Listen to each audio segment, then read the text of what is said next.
జై శ్రీరామ్. అందరికీ నమస్కారం. విజయవాడ అంటే కొండపైన దుర్గమ్మ, కొండ కింద కృష్ణమ్మ.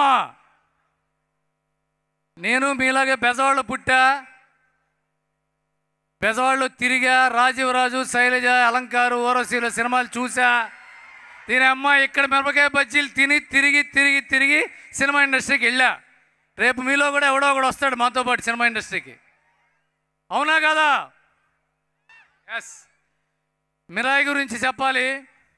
మిరాయ్ ఈ సినిమా రిలీజ్ రోజు వరకే దాని పేరు మిరాయ్. సినిమా రిలీజ్ అయ్యాక సినిమా పేరు మిరాకిల్. రాముడు చేసిన మిరాకిల్, శ్రీరామచంద్రుడు చేసిన మిరాకిల్. ఈ సినిమాలో హీరో గురించి, మనోజ్ గారి గురించి, శ్రేయ గారి గురించి, రితిక గురించి చెప్పడమే కాదు, మన గౌరహరి ఎక్కడమ్మా అతను చేసిన పాట ఒక్కొక్క వెంట్రుకలు నిక్కపడుచుకుంటూ థియేటర్లో భక్తి పారవస్యంతో ప్రజలు పరుగుతున్నారంటే హనుమాన్తో ఆంజనేయ స్వామిని తీసుకొచ్చాడు. మిరాయితో సాక్షాత్ శ్రీరామచంద్రమూర్తిని థియేటర్లో తీసుకొచ్చాడు. అలాగే మన డైరెక్టర్ కార్తిక్ ఘట్టమనేని చూడ్డానికి చిన్నపిల్లవాళ్ళగా, చిన్న కుర్రాళ్ళ ఉంటాడు. Is my brother, is a wonderful kid. ఇతనికి తెలియంది లేదు, కానీ తెలిసినట్టు ఒక్కసారి కూడా కనిపించడు. అదే ఇతనిలోని శక్తి. ఇతనే కెమెరామెన్, ఇతనే రైటర్, ఇతనే డైరెక్టర్, ఇతనే ఈ కథకి, ఈ సినిమాకి సృష్టికర్త. ఈ సినిమా విఎఫ్ఎక్స్ మొత్తం హైదరాబాద్లో వాళ్ళ ఆఫీసులో చేశారంటే అది ఇతని పనితనం. విశ్వ గారి ధైర్యం, విశ్వ గారి విజన్. ఇకపోతే విశ్వ గారి గురించి ఒకటి చెప్పాలి. చిరంజీవి గారు రాననుకున్నారా, రాలేననుకున్నారా అన్నట్టుగా, తిరిగి లేవననుకున్నారా, లేవలేననుకున్నారా అన్నట్టుగా లేచి ఇన్ని సినిమాల తర్వాత బ్లాక్ బస్టర్తో నిలబడిన విశ్వప్రసాద్ గారు మనకి అందరికీ ఆదర్శం. పట్టుకుంటే దీని అమ్మ కొట్టాలి, కొట్టి తీరాలి అని ఆయన ప్రూవ్ చేశారు sir. Hats off to you sir. ఇకపోతే మన శ్రేయా శరణ్, ఆవిడ ఇండస్ట్రీకి వచ్చినప్పుడు నేను వచ్చా. నాకు పెళ్ళయింది, పిల్లలు పుట్టారు, ఆ పిల్లల చదువు కూడా పూర్తయింది. ఆవిడ మాత్రం ఇంకా అలాగే ఉంది, అలాగే చేస్తూనే ఉంది.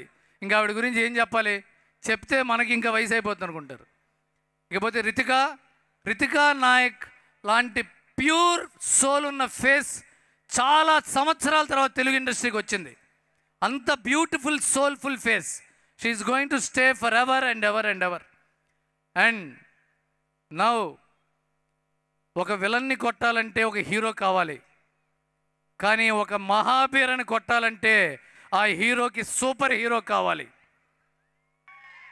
ఆ మహాబీర మిస్టర్ మంచు మనోజ్ నాకు తమ్ముళ్ళు లాంటి వాడు, నాకు తమ్ముడే. అతని మనసు వెన్న, అతనితో పరిచయం ఉన్న ప్రతి వాళ్ళు అతనికి అన్న. అందరినీ అన్న అని పిలుస్తాడు, అందరినీ దగ్గరుండి చూసుకుంటాడు. ఈ సినిమా మిరాయితో మరొక కొత్త అధ్యాయాన్ని ఓపెన్ చేశాడు. తెలుగు ఇండస్ట్రీకే కాదు, ఆసేతు హిమాచలం ఫ్రమ్ కాశ్మీర్ టు కన్యాకుమారి సినిమాకు ఒక బెస్ట్ ప్రతినాయకుడు దొరికాడు. కొడితే మనోజ్ని కొట్టి హీరో అవ్వాలరా, తినమ్మ మనోజ్ని కొట్టకపోతే హీరోని కాదు అనిపించే అంత గొప్ప విలన్ వచ్చాడంటే తినమ్మ తండ్రికి తగ్గ తనయుడయ్యాడు. That is Manoj. ఇకపోతే మా తేజ సజ్జా హనుమాన్ అని ఒక్కసారి అనండి. హనుమాన్